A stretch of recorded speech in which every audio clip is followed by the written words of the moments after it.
TV9 Bangla.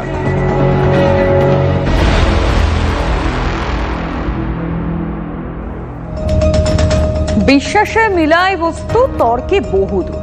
এই যে দিকে দিকে গুলি চলছে, বোমা পড়ছে, খোরামকুচির মতো লোকজনের প্রাণ যাচ্ছে, তাতে বিরোধীরা বলছেন সবকিছুই হচ্ছে শাসক দলের মদতে। তৃণমূল নেতারা যার বর্ণায় তর্ক করছেন, অভিযোগ অস্বীকার করছেন, কিন্তু গাঢ় থেকে বিতর্ককে সম্পূর্ণ ঝেড়ে ফেলতে পারছেন রাজ্যের প্রাক্তন মন্ত্রী, পূর্ব মেদিনীপুরের তৃণমূলের দোর্দণ্ড প্রতাপ নেতা অখিল গিরি বলছেন বোমা মারবেন। অখিল কেন নিজের দলের লোকেদেরই হুমকি দিচ্ছেন? এই প্রশ্নের উত্তর খুঁজতে তৃণমূলের গোষ্ঠীদ্বন্দ্বের পাতা উল্টাতে হবে, পড়তে হবে অখিল গিরি বনাম উত্তম বারিকের চ্যাপ্টার। পূর্ব মেদিনীপুর জেলার নামটা পাল্টে ওয়াটারলু রাখলে কেমন হয়? কারণ পূর্ব মেদিনীপুরের দুই তৃণমূল নেতাই বলছেন শেষ দেখে ছাড়বেন। অখিল গিরি বনাম উত্তম বারিক, একজন রাজ্যের প্রাক্তন মন্ত্রী আর একজন জেলা পরিষদের সভাধিপতি, দুজনই বিধায়ক। অখিল আর উত্তম এখন লড়ছেন কাঁথির ডুয়েল। বাংলা তো বটেই, পূর্ব ভারতের সর্ববৃহৎ সমবায় কাঁথি কোঅপারেটিভ ব্যাংক। কাঁথি সমবায়ের বার্ষিক লেনদেন 400 থেকে 500 কোটি টাকার। ব্যাংকের পরিচালন সমিতি গঠিত হবে 31শে জানুয়ারি। শুরু থেকেই টেনশন ছিল। সুপ্রিম কোর্টের নির্দেশে কেন্দ্রীয় বাহিনী মোতায়েন করে কাঁথি সমবায়ের ভোট হয় ডিসেম্বরে। তৃণমূলের প্যানেলই জেতে। এবার ডিরেক্টর নির্বাচন, পরিচালন সমিতির 15 আসনে দাবিদার 30 জন, সবাই তৃণমূলের লোক। হাল বেগতিক বুঝে হস্তক্ষেপ করে তৃণমূলের রাজ্য নেতৃত্ব।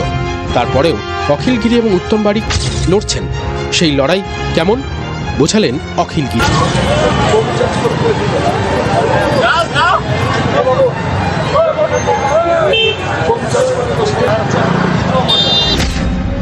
তৃণমূলের নেতা তৃণমূলের লোকেদেরই বোমা মারার হুমকি দিচ্ছেন।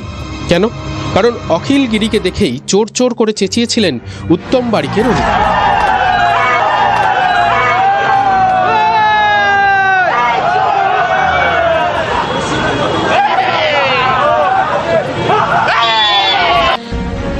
মনোনয়ন পর্বেই এই মারে কি সেই মারে ব্যাপার।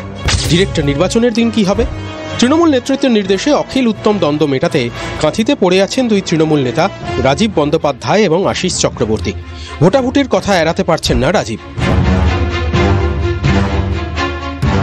যতটা সম্ভব যাতে একটা প্যানেল আমাদের যায় আমার চেষ্টা করছি। তার মধ্যে হয়তো দুটো একটা হতেই পারে বন্ধুত্বপূর্ণ লড়াই, বিভিন্ন সময় বন্ধুত্বপূর্ণ লড়াই হয়। এক্ষেত্রে যদি বন্ধুত্বপূর্ণ লড়াই হবে, কংগ্রেসের প্যানেল যদি জিতেছেন তাদের মধ্যে যদি কেউ নমিনেশন করে থাকেন আমাদের 15 জনের বাইরে, তাদেরকে অনুরোধ করা হচ্ছে যে এইগুলো করে নিতে, তা না হলে তাদের এবং তাদের পিছনে যে নেতৃত্ব আছে তাদের বিরুদ্ধে ব্যবস্থা নেওয়ার জন্য আমরা রাজ্য সভাপতি এবং আমাদের দলের সুপ্রিমোর কাছে আমরা সুপারিশ করব। তাদের কাছে যা যা পোর্টফোলিও আছে সব পোর্টফোলিও করে নেব। যে ব্যাংকে বছরে 400-500 কোটি টাকার লেনদেন, সেই ব্যাংকের দখল কার হাতে থাকবে? এই দ্বন্দ্ব কি মধুর লোভে? তৃণমূল রাজ্য নেতৃত্ব কিন্তু পাশ কাটাচ্ছেন। ওটা কাঁথির বিষয়টা আমি খুব একটা বিস্তারিত জানি না, ওটা আমাদের এখান থেকে কোনো প্রতিক্রিয়া দেওয়ার বিষয় নেই, কারণ এখনো পর্যন্ত কিছু। কুণাল ঘোষ জবাব এড়ালেন, কিন্তু বিরোধীরা চিমটি কাটবেন। অখিল গিরির মুখে বোমা মারার হুঙ্কার শুনে অনেকের মনে পড়ে যেতে পারে অনুব্রত মণ্ডলের কথা।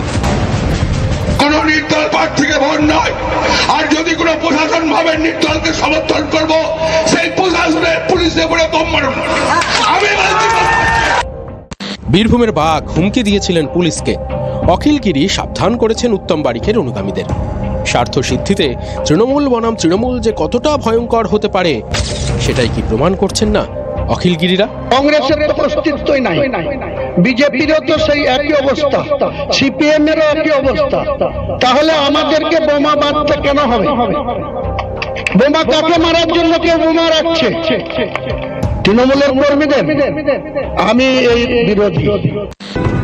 বোমাগুলি অঢেল, তাই ব্যবহার করতে গিয়ে মাঝে মাঝে সেম সাইড হয়ে যাচ্ছে।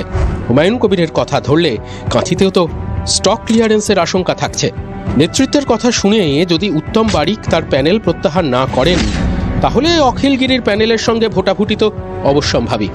আর ভোট হলে কাঁথি যে অখিল উত্তমের ওয়াটারলু হবে না তার গ্যারান্টি আছে। কনিষ্ক মাইতি ও সৌরভ গুহর রিপোর্ট, TV9 বাংলা।